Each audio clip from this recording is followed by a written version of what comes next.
جو بھلائی کا ارادہ رکھتا ہے، یعنی وہ چاہتا ہے کہ مجھے بھلائی نصیب ہو، تو اس کا نسخہ یہ ہے کہ اپنی پسندیدہ چیز اللہ تبارک و تعالیٰ کی بارگاہ میں خرچ کرے۔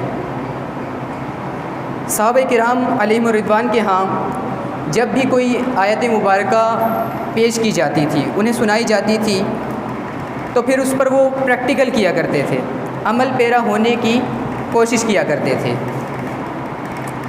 جب یہ آیت مبارکہ لن تنالوا البر حتی تنفقوا مما تحبون نازل ہوئی، تو حضرت ابو طلحہ رضی اللہ تعالی عنہ، آپ کے بارے میں آتا ہے کہ آپ کو اللہ تبارک و تعالی نے بہت زیادہ نوازا تھا، آپ کے پاس بہت زیادہ مکانات تھے، محلات تھے، جائیدادیں تھیں اور مال و اسباب تھے۔ تو کہتے ہیں کہ آپ کے پاس ایک خوبصورت باغ تھا، آپ نے اس باغ کو بہت زیادہ سنوارا تھا، بنایا تھا، بڑی محنت کی تھی اس پہ، اور وہ باغ اتنا خوش نصیب تھا، سعادت مند تھا کہ مدینے والے محبوب صلی اللہ علیہ وآلہ وسلم بھی اس باغ کی زیارت کرنے کے لیے تشریف لے جایا کرتے تھے۔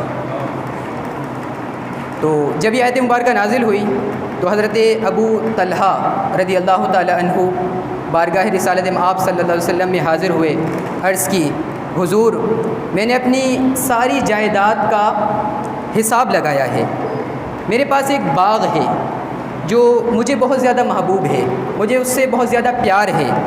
تو کہتے ہیں کہ یا رسول اللہ یہ باغ میں اللہ کے راستے میں خیرات کرنا چاہتا ہوں، اسے قبول کر لیجئے۔ نبی آخر الزماں صلی اللہ علیہ وآلہ وسلم نے ارشاد فرمایا جا تیرا باغ میں نے قبول فرما لیا۔ اب تو اس طرح کر کہ یہ جو باغ ہے اس باغ کو اپنے رشتے کے بھائی جو ہیں تیرے، چچا زاد ہیں، ماموں زاد ہیں، ان میں بانٹ دے، تیری صلہ رحمی بھی ہو جائے گی اور یہ تیری نیکی تیرے رب کی بارگاہ میں قبول بھی ہو جائے گی۔ اسی طرح حضرت زید رضی اللہ تعالی عنہ حضور خاتم المرتبہ صلی اللہ علیہ وآلہ وسلم کی بارگاہ اقدس میں حاضر ہوئے، کہنے لگے کہ یا رسول اللہ صلی اللہ علیہ وسلم یہ گھوڑا مجھے بہت زیادہ عزیز ہے، مجھے اس سے بہت زیادہ پیار ہے، میں نے اسے پالا ہے، اس کی پرورش کی ہے، میں اس کی خدمت بھی کرتا ہوں، میں نے اس کا دھیان بہت زیادہ رکھا ہے۔ تو کچھ لوگوں کو جانوروں سے بہت زیادہ پیار ہو جاتا ہے، تو آپ نے عرض کیا رسول اللہ اس گھوڑے کو میں رب کی بارگاہ میں صدقہ کرنا چاہتا ہوں۔ تو نبی پاک صلی اللہ علیہ وآلہ وسلم نے ارشاد فرمایا جا میں نے قبول کر لیا۔ تو کہتے ہیں کہ رسول کریم صلی اللہ علیہ وسلم نے اسے قبول فرما کر انہی کے بیٹے حضرت اسامہ بن زید رضی اللہ تعالی عنہ کو عطا فرما دیا۔ تو وہ کہنے لگے کہ یا رسول اللہ صلی اللہ علیہ وسلم یہ تو میں نے اللہ کی بارگاہ میں خرچ کیا ہے، صرف کیا ہے۔ تو حضور فرمانے لگے تیرا تو کام ہو گیا، اب تو چپ کر، تو نے اللہ کے راستے میں دیا تھا، میں نے قبول فرما کے اللہ کے بندے کو عطا فرما دیا۔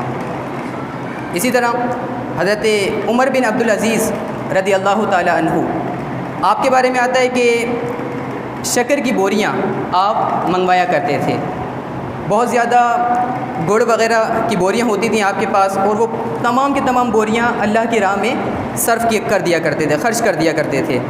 تو لوگ کہنے لگے کہ حضور سارا ہی لوگ تو شکر گڑ نہیں کھاتے، آپ ان لوگوں کو پیسے دے دیا کریں۔ تو فرمانے لگے کہ میں وہ بات کیسے کروں جو میرے رب نے نہیں فرمائی، یعنی میرے رب نے تو یہ فرمایا کہ اپنی پسندیدہ چیز میری بارگاہ میں خرچ کرو، تو شکر جو ہے، گڑ جو ہے، یہ مجھے بہت زیادہ عزیز ہے، پسند ہے، تو میں اپنی پسندیدہ چیز اپنے رب کی بارگاہ میں صرف کروں گا، خرچ کروں گا۔ تو پسندیدہ چیز اپنی جو بھی ہے وہ اللہ کی بارگاہ میں ہمیں خرچ کرنی چاہیے۔ مگر ہمارے ہاں المیہ یہ ہے کہ جب بھی مسجد کے چندے باکس کھلتے ہیں تو ان میں جتنے بھی پھٹے پرانے نوٹ ہوتے ہیں وہ اس باکس سے برآمد ہوا کرتے ہیں، جیسے سارے ہی پھٹے ہوئے نوٹ اس چندے باکس سے نکل رہے ہیں۔ اور کئی تو ایسے نوٹ بھی ہوتے ہیں کہ جو کہیں اور تو نہیں چل پاتے لیکن وہ مسجد میں آ کے چل جاتے ہیں. اب جو مسجد میں نوٹ چندے کے طور پر دے رہا ہوتا ہے، سامنے والا اسے منع تو نہیں کرے گا کہ بھائی یہ پرانا نوٹ نہیں دو، بلکہ نیا نوٹ جو ہے تازہ وہ دو. تو ہمیں اپنی پسندیدہ چیز اللہ رب العزت کی بارگاہ میں خرچ کرنی چاہیے، صرف کرنی چاہیے.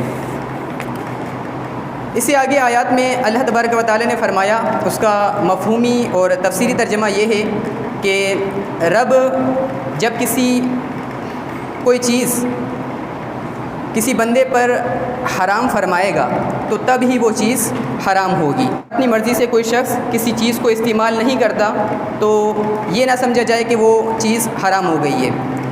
ہوا یہ تھا کہ حضرت یعقوب علیہ السلام اونٹ کا گوشت اور اونٹنی کا دودھ نہیں پیا کرتے تھے. تو بنی اسرائیل والے جو تھے تو انہوں نے کہنا شروع کر دیا کہ پرانی امتوں میں تو یہ نہیں ہوا کرتا تھا کہ نبی پاک صلی اللہ علیہ وسلم کی قوم جو ہے یہ اسے استعمال کرتی ہے. تو اللہ تبارک و تعالیٰ نے سورہ آل عمران میں اور 4 پارے میں یہ بات ارشاد فرما دی کہ اگر کوئی شخص اپنی مرضی سے کوئی چیز استعمال نہیں کرتا تو یہ نہ سمجھا جائے کہ وہ چیز حرام ہو گئی ہے، وہ چیز منع ہے. پھر اس سے آگے اللہ تبارک و تعالیٰ نے مکہ مکرمہ کی فضیلت بیان فرمائی ہے اس بارے میں، اور فرمایا کہ ان وضع بیت وضع للناس، یعنی بے شک پہلا گھر جو ہے جو لوگوں کے لیے بنایا گیا ہے، للذی ببکۃ مبارکا وہدی للعالمین، فرمایا پہلا گھر ہے جو مسلمانوں کے لیے بنایا گیا ہے، یہ گھر بڑی برکت والا ہے. اور آگے فرمایا کہ یہ اللہ کا گھر ہے اور اس گھر سے ساری کائنات ہدایت حاصل کرتی ہے، فیض حاصل کرتی ہے. فرمایا جو اس کے راستے پر چل پڑتا ہے تو اس شخص کو ہدایت نصیب ہوتی ہے. اللہ تبارک و تعالی ہمیں بھی اس گھر کی زیارت نصیب کرے.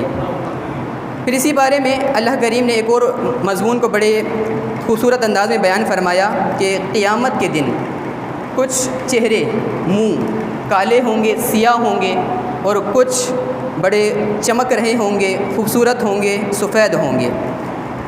فرمایا کہ جن کے چہرے تر و تازہ ہوں گے، چمک رہے ہوں گے، اللہ تبارک و تعالیٰ انہیں اپنے عرش کے سائے میں جگہ عطا فرمائے گا اور اپنی زیارت انہیں نصیب کرے گا.